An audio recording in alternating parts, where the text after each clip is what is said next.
Šiandien išplaukiu būriniu laivu. Vienas iš Lietuvos Klaipėdos ir bandysiu nesustojus nuplaukti iki Norvegijos Oslo. Turėtų trukti apie savaitę dvi ši kelionė, priklausomai nuo vėjo. Taigi, kelionė prasideda. Sunku papasakoti net kaip atrodo tas visas vaizdas, bet jis iš tikrųjų fantastiškas.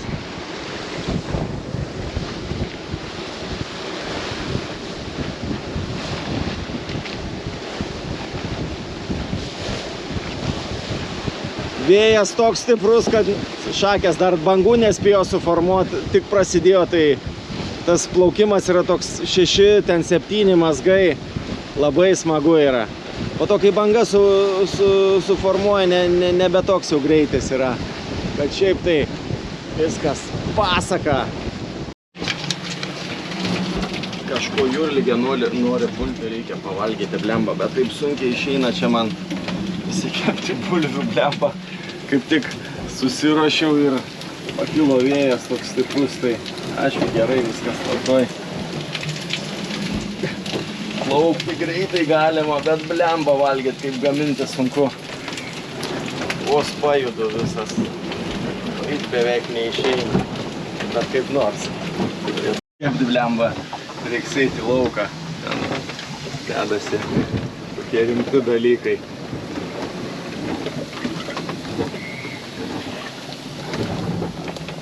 Kaip nors bandau dėti lėkštę, eiti lauką čia vidui, taip karštą, kol iškepiau. Ir dar supa taip žiauriai. Pusėjų antra para, rytas, vėjo nėra, beveik nuo kokių 3 nakties jau nebeliko vėjo.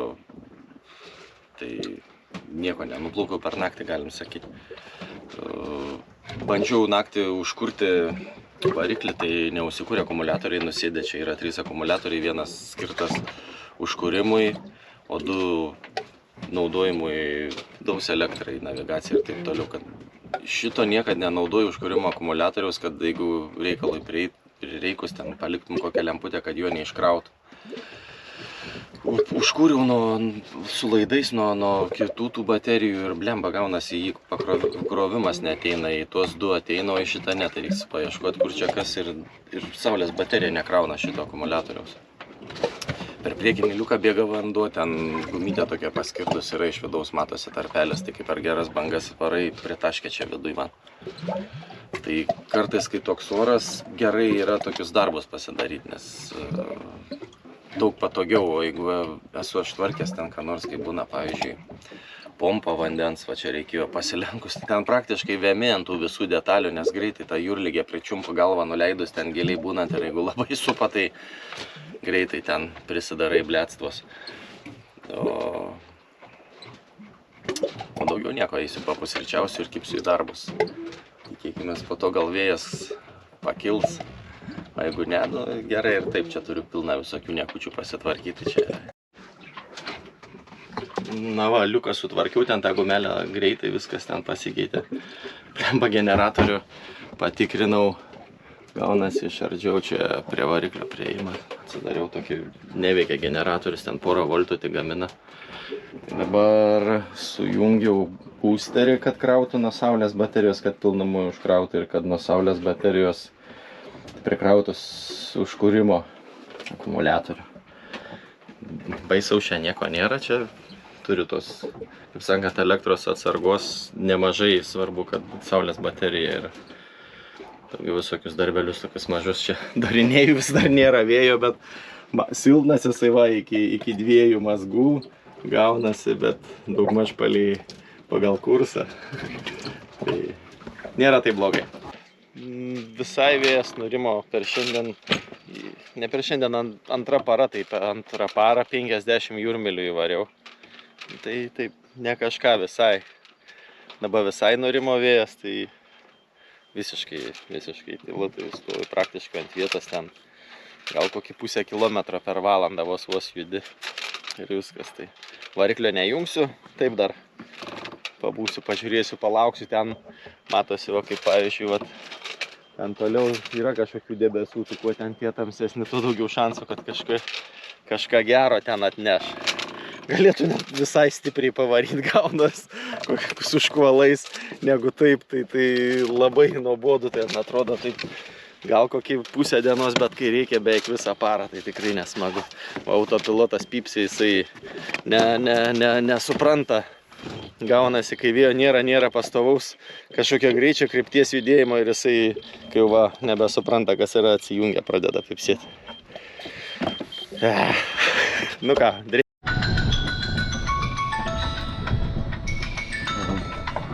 taip atrodo naktinis buriavimas, kas pusvalandį keliuosi. Nusistatau žadintuvą 30 minučių ir iš karto nusistatęs, kad kai spaudė atidėti, atideda vėl pusvalandžiui. Tada atsikeliu, išeinu į lauką, pasižiūriu. Ai, blemba, užmiršau pasiimti prožektorių. Užsidedu prožektorių. Pasižiūriu, kaip kas.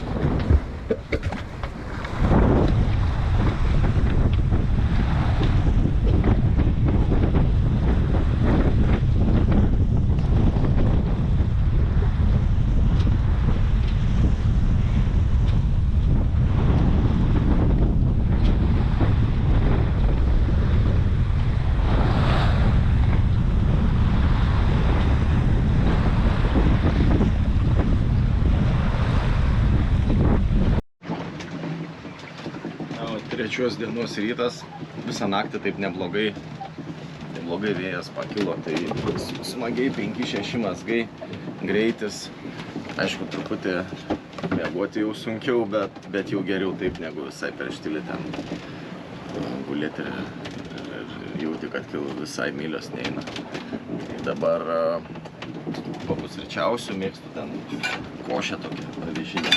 Rytais nestingiu gamintis kažką, geriausiai vandenį užpylė ir viskas. Ir viso.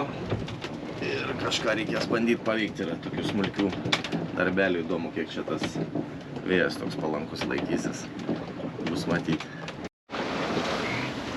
Na va, trečia para. Trečdalis kelio beveik įveikta. Oras visai neblogas toks, pakankamai.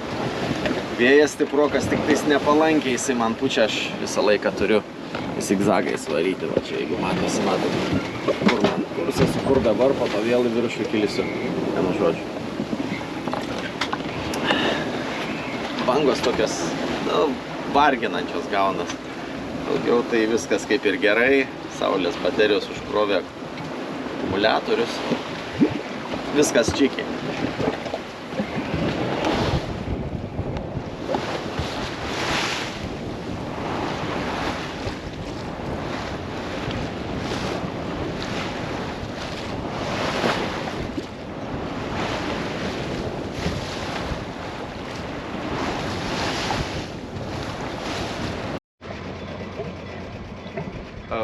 Atvariau į Falsterbo kanalin, dabar turėtų tiltą toj pakelti lygiai 8 valandą, nes girdėjosi, kai pradėjo skambėti.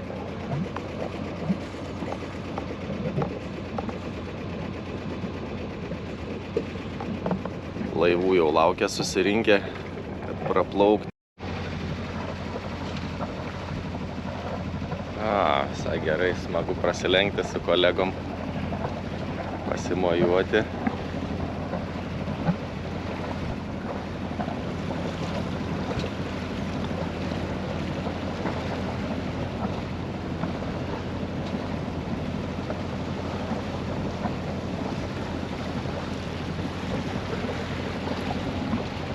Švedai, vokiečiai.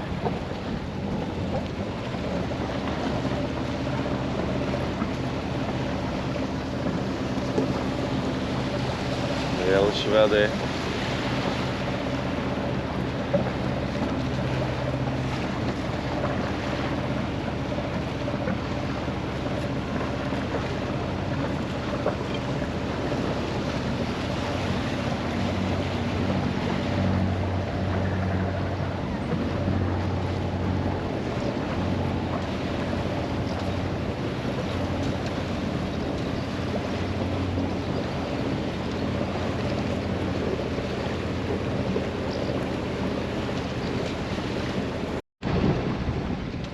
Nemažas šitas uostelis, skaičiau, kad 200 kronų kainuoja para.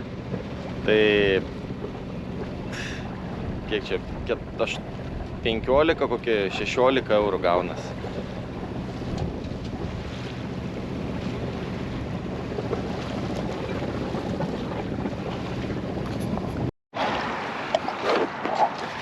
Plaukiu po tiltu, kur jungia Švediją su Danija. Blemba, koks didelis, jis įspūdingai atrodo, labai aukštas, toks traukiniai važinėja.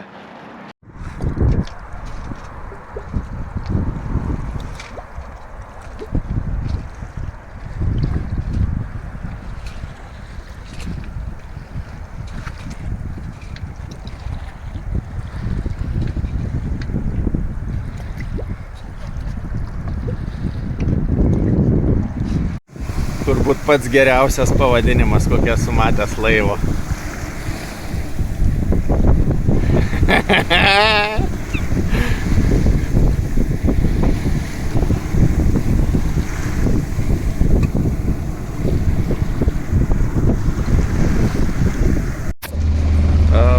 Penkta para, blemba, visą laiką, beveik visą dieną. Labai nedaug buriavau, bet praktiškai su varikliu visą dieną, tai taip. Smagaus nieko, vėjo beveik nėra visai. Nežinau, kiek čia. Vėliau žadėjo ten, bet ten apie 4 ryto, tik tai su dabar čia apie 8-7 vakaro, tai blemba ilgai dar dėti su tuo varikliu, nežinau.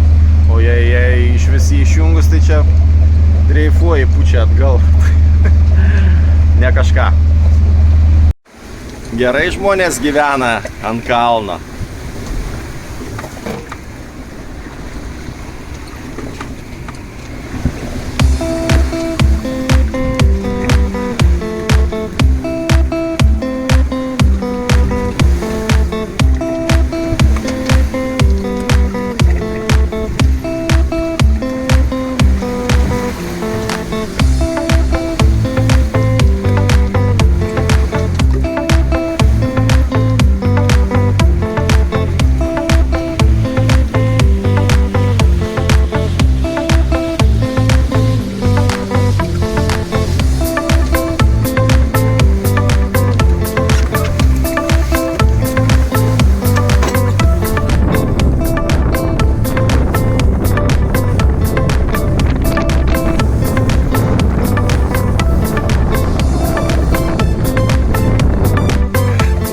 Stovėti išeina.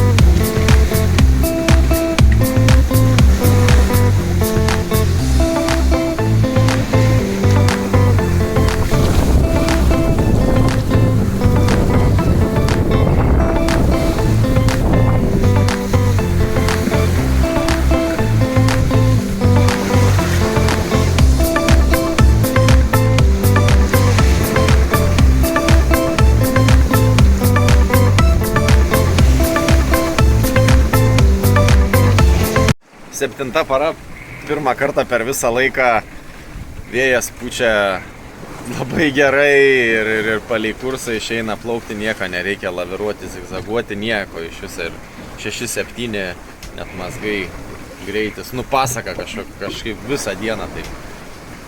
Naktį visą tai taip teko pavargti net pačiam dar pabūti vietoj autopiloto. Liko 100 jūrmilių, tai rytoj turėčiau būti vakare jau vietoje ir vėja tik praneša, kad čia vėliau į Norvegiją jau įplaukus nurims visai vėjas, tai nejaugi reikės vėl su varikliu visą laiką. Ten praneša kažkokį tokį silpnoką, bet pavėjui kaip ir bus matyti. Bet jau visai šalia, jau smagu visai. 5 ryto Norvegijos švyturys. Gaunas, pasiekiau Norvegiją. Tai čia, kol į vietą nuvyksiu, tai bus apie gausis 8 paros. Vėjas nurimo kokią 9, vakare 10. Tai su varikliu. Na, kažkiek čia pučia, bet kai variklio nenaudoju, beveik visai nebejuda. Šiaip gerai. Perka nebedaug beliko. Na, Norvegijos gamta yra tikrai įspūdinga.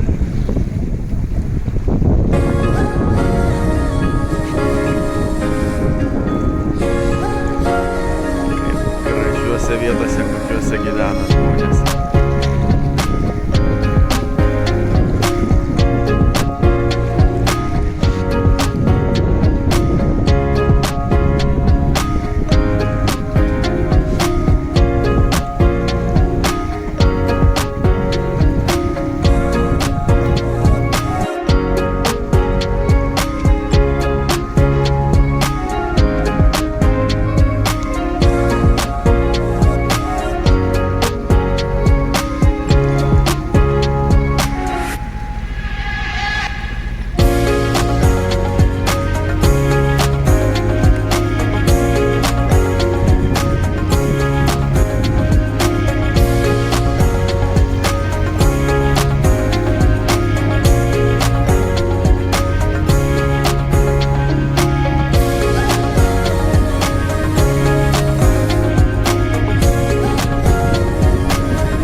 Na va, gavos pilnai be 5 valandų 8 paros ir mes atvykom su Lady Green į Norvegiją 30 km 40 iki Oslo paraleliai fjordai eina, tai aš nevariau į patį Oslą, ten brangoki tie uostai, tai į paprastesnį čia tokį. Vienu žodžiu, tai apie 1500 km, 8 galim sakyti paros, tai labai gerai džiaugiuosi, viskas čiki.